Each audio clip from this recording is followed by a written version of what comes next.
नमस्कार friends, Malik mathematical academy में आपका स्वागत है। फ्रेंड्स, फटाफट से लाइव आ जाइए, हमारे साथ जुड़ जाइए, फिर हम आज के सेशन को स्टार्ट करेंगे। फ्रेंड्स, लाइव आने के बाद वीडियो को लाइक और शेयर कर देना भाई। लाइक करने से आपकी प्रेजेंस का पता लगेगा और शेयर करने से जो आपका फ्रेंड सर्कल है वो इस वीडियो का बेनिफिट उठा पाएगा। तो आ जाइए फ्रेंड्स, फटाफट से लाइव, फिर हम आज के सेशन को स्टार्ट करते हैं। आज मैं आपके लिए क्या लेकर आया हूं उसके बारे में बात कर लेते हैं। Today we will discuss about solution of questions of NBHM 2022 exam. आज का जो हमारा डिस्कशन का टॉपिक है वो एनबीएचएम 2022 का जो एग्जाम हुआ है अभी उसके कुछ क्वेश्चंस का सॉल्यूशन करेंगे भाई। स्टार्ट करने से पहले मैं मेरे बारे में छोटा सा इंट्रोडक्शन दे देता हूं भाई, फिर हम आज की क्लास को स्टार्ट करते हैं। फ्रेंड्स, मेरा नाम अमित मलिक है और जो आप मेरी क्लास देख रहे हो वो मलिक मैथमेटिकल एकेडमी के ऑफिशियल यूट्यूब चैनल पर आप मेरी क्लास देख रहे हो। फ्रेंड्स, मुझे 3 साल का टीचिंग एक्सपीरियंस है इन हायर मैथमेटिक्स और यहाँ मैं आपकी हेल्प करता हूँ मैथमेटिक्स को सीखने में और कंसेप्ट बिल्डअप करने में। तो ये मेरे बारे में छोटा सा इंट्रोडक्शन हो गया भाई। अब आगे बढ़ते हैं और बात कर लेते हैं आज के फर्स्ट क्वेश्चन पर भाई। ये रहा भाई आज का फर्स्ट क्वेश्चन।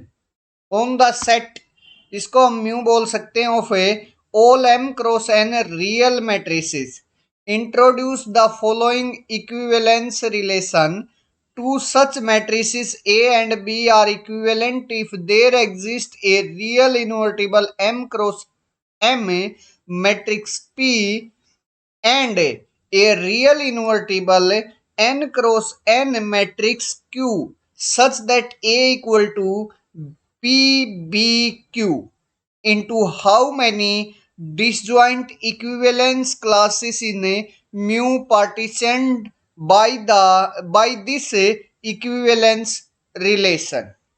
भाई ये मेरे पास एक क्या दी गई है, m क्रॉस n ऑर्डर की रियल मैट्रिक्स दी गई है।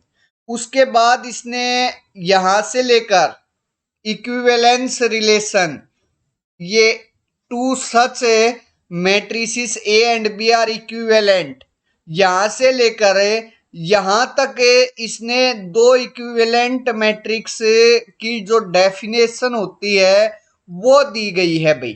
और उसके बाद इसने क्वेश्चन क्या पूछा है भाई, मतलब इसने दो इक्विवेलेंट मैट्रिक्स दे दी भाई, उसकी डेफिनेशन बता दी, ये होती है भाई। अब इसने क्वेश्चन पूछा भाई, क्या क्वेश्चन पूछा है, into how many disjoint equivalence classes in mu partition by this equivalence relation. मतलब इक्विवेलेंट जो मैट्रिक्स होती है उससे हम कितनी इक्विवेलेंस, जो डिसजॉइंट इक्विवेलेंस क्लासेस है वो इस इक्विवेलेंस रिलेशन से कितनी बना सकते हैं, उसके बारे में बात है भाई। तो एक बात ध्यान से सुनना भाई, अगर मेरे पास दो इक्विवेलेंट मैट्रिक्स हैं तो उनका जो रैंक होता है वो मेरे पास क्या होता है, मींस यहां से रैंक ऑफ ए और रैंक ऑफ ए बी मेरे पास क्या आएगा भाई, सेम आएगा। जस्ट मेरे पास इतनी इंफॉर्मेशन निकलती है भाई, कहां से, दो इक्विवेलेंट मैट्रिक्स से, कि उनका जी जो रैंक होता है वो सेम होता है। अब फिर हमें यहां जो डिसजॉइंट इक्विवेलेंस क्लासेस बनाएंगे वो किस पर बनाएंगे भाई, रैंक पर ही बनाएंगे भाई, क्योंकि वहां से मेरे पास उनके बीच में रिलेशन तो यही निकला था भाई, रैंक का। तो अब उसी रैंक को लेकर हम उसके अंदर डिसजॉइंट इक्विवेलेंस क्लासेस बना सकते हैं भाई। अब मेरे पास कोई भी m क्रॉस n ऑर्डर की मैट्रिक्स है, ठीक है, तो उसका रैंक कितना हो सकता है जी, उसका रैंक, अगर मैं इसको म्यू की जगह बजाय मैं कोई भी m नाम दे देता हूं कि उसका जो रैंक है, रैंक ऑफ m है मेरे पास, वो लेस देन इक्वल टू हो सकता है जी minimum of A rank of A, sorry, minimum of A m comma n। मतलब जो m का जो रैंक है वो ज्यादा से ज्यादा इन दोनों के मिनिमम तक जा सकता है भाई मेरे पास, उससे ऊपर भी नहीं जाएगा, ठीक है। दूसरी बात है, ये स्टार्टिंग कहां से हो सकता है भाई, जो रैंक ऑफ एम है वो 0 से स्टार्टिंग हो सकती है जी उसकी। मतलब मेरे पास रैंक ऑफ एम है 0 से लेकर minimum of M comma N तक रहेगा भाई। अब ये टोटल कितनी डिसजॉइंट हो सकता है भाई? रैंक ऑफ एम मेरे पास 0 आ जाए, हो सकता है मेरे पास रैंक ऑफ एम में 1 आ जाए। तो मेरे पास जो ए मैट्रिक्स है अगर उसका रैंक मेरे पास 0 आता है तो उसके इक्विवेलेंट जितनी भी मैट्रिक्स होंगी उन सभी का रैंक मेरे पास अगर ए का रैंक कितना आया भाई 1 आया है तो बाकी जितनी भी उसके इक्विवेलेंट मैट्रिक्स है उन सभी का जो रैंक आएगा वो भी 1 के बराबर आएगा भाई। अब क्या बात हुई भाई? अगर मेरे पास जो ए मैट्रिक्स ली मैंने उसका रैंक अगर 2 आया तो उसके इक्विवेलेंट जितनी भी मैट्रिक्स होंगी सभी का रैंक मेरे पास 2 के बराबर आएगा। अब रैंक 1 और रैंक 2 वाली जितनी भी मैट्रिक्स हैं वो आपस में कैसी हैं? डिसजॉइंट ही तो है। तो ये सारी की सारी रैंक 1 0 की, रैंक 1 की, रैंक 2 की, ये सारी की सारी जो क्लासेस बनी वो डिसजॉइंट इक्विवेलेंस क्लासेस ही तो बनी भाई। और ये टोटल कितनी हो गई है भाई?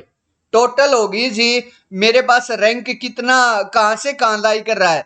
0 से लेकर minimum of M comma N तक। इसका मतलब है मेरे पास जो total number of disjoint classes हुई वो कितनी होगी भाई? Minimum of M comma N +1 इसके बराबर हो गया भाई। क्योंकि मेरे पास जो नंबर ऑफ रैंक्स हैं, पॉसिबल रैंक हैं, वो यही इतनी है 0 से लेकर minimum of M comma N तक हो सकते हैं भाई। तो मेरे पास वहां number of disjoint equivalence classes भी कितनी हो जाएंगी? जितने मेरे पास पॉसिबिलिटी है रैंक की उतना ही मेरे पास हो जाएगा। तो मेरे पास यहां से डिसजॉइंट क्लासेस कितनी आ गई?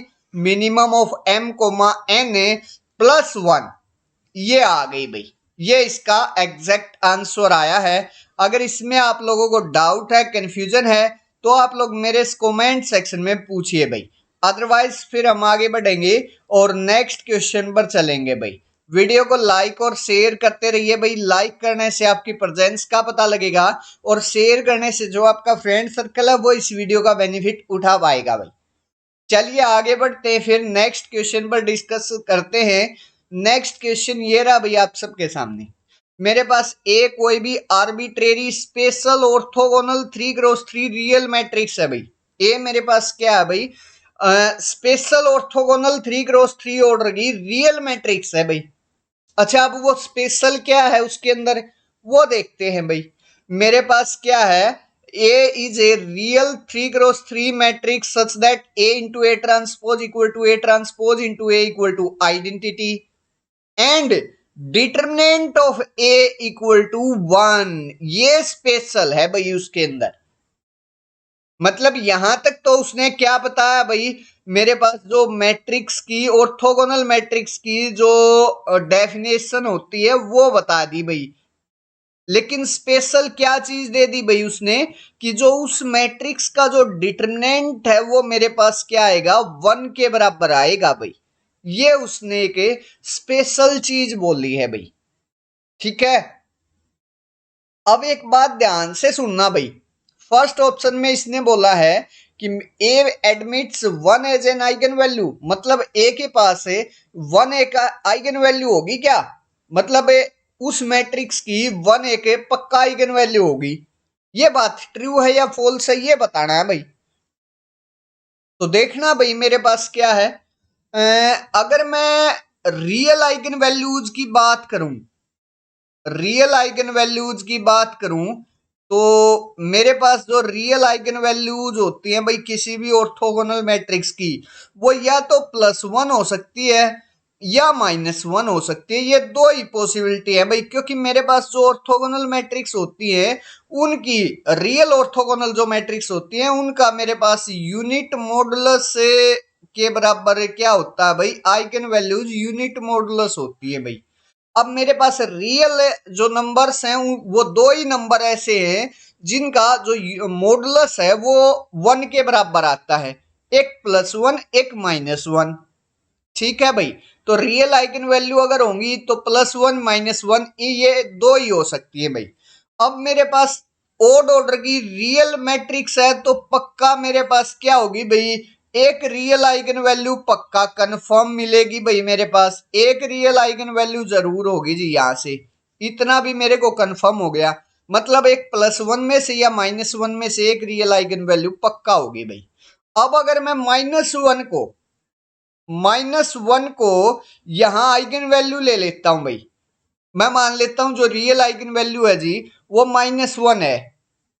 अब मेरे पास जो दो बच गई वो मेरे पास आइगन वैल्यू क्या होंगी भाई, एक तो मेरे पास होगा x plus iota Y, non real तो यही आएंगी भाई, ठीक है। और एक मेरे पास क्या होगा भाई, x माइनस आयोटा वाई, क्योंकि वो कॉन्जुगेट पेयर्स के अंदर आएंगी भाई, ठीक है।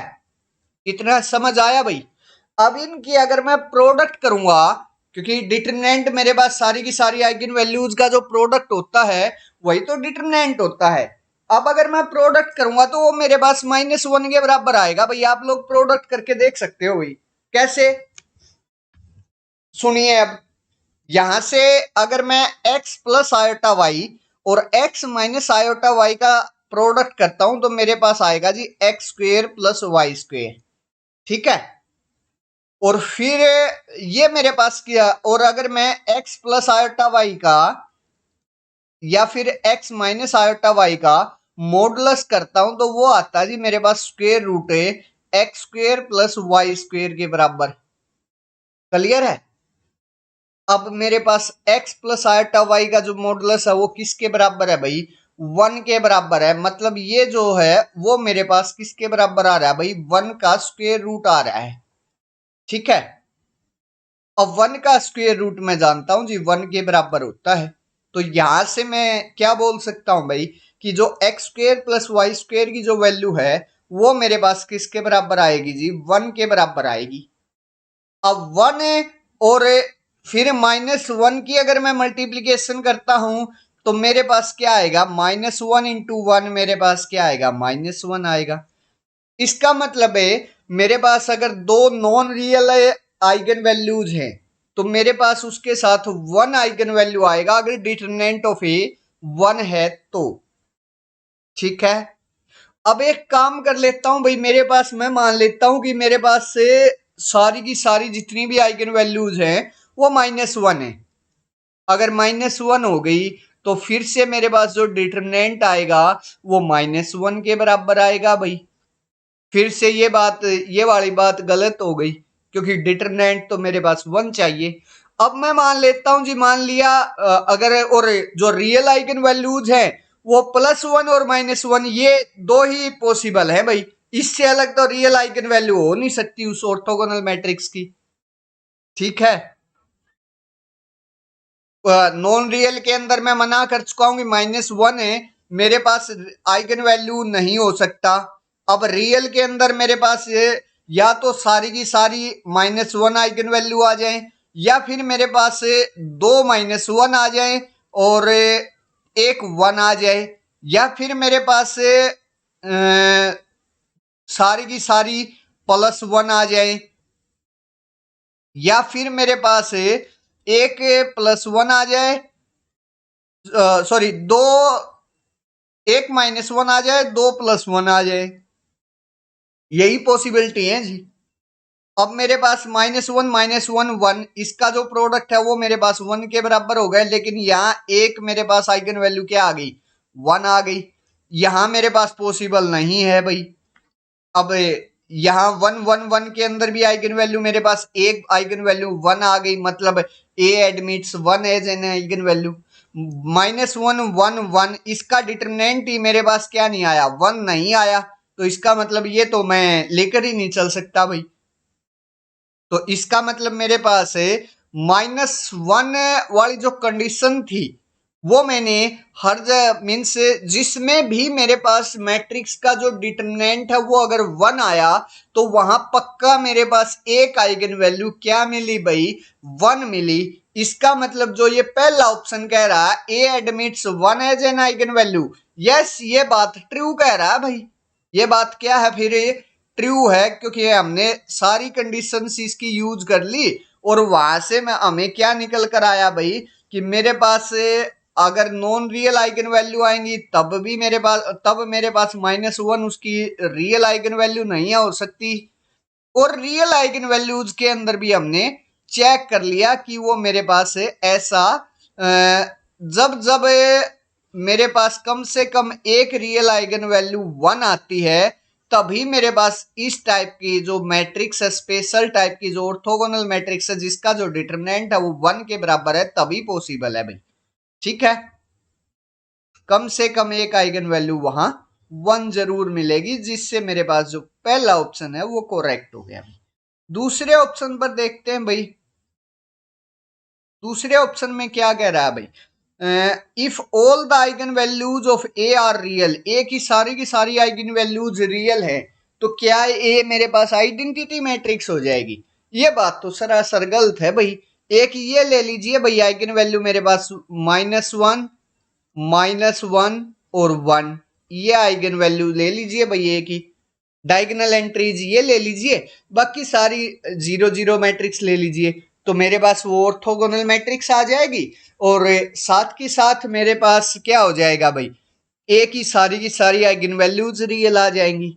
अब इसने क्या बोला था कि ए मेरे पास आइडेंटिटी मैट्रिक्स हो जाएगा, ऐसा तो नहीं हुआ भाई। नहीं हुआ तो मेरे पास क्या हो गया भाई, बी ऑप्शन फॉल्स हो गया, बी ऑप्शन फॉल्स हो गया। ठीक है, अब सी ऑप्शन के अंदर इसने क्या बोला भाई, सी ऑप्शन के अंदर इसने बोला है there is a complex invertible matrix P such that P A P inverse is diagonal. Just यहां मेरे पास क्या बोला गया है, क्या मेरे पास एक ऐसी कॉम्प्लेक्स इन्वर्टिबल मैट्रिक्स एग्जिस्ट कर सकती है सच that P A P inverse is diagonal?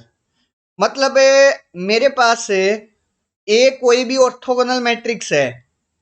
यहां सीधी सीधी बात पता है ये क्या कह रहा है कि मेरे पास जो ए कोई भी ऑर्थोगोनल मैट्रिक्स है जिसका डिटरमिनेंट 1 है, तो वो ऑलवेज मेरे पास क्या होगी, डायगोनलाइजेबल होगी ओवर कॉम्प्लेक्स फील्ड।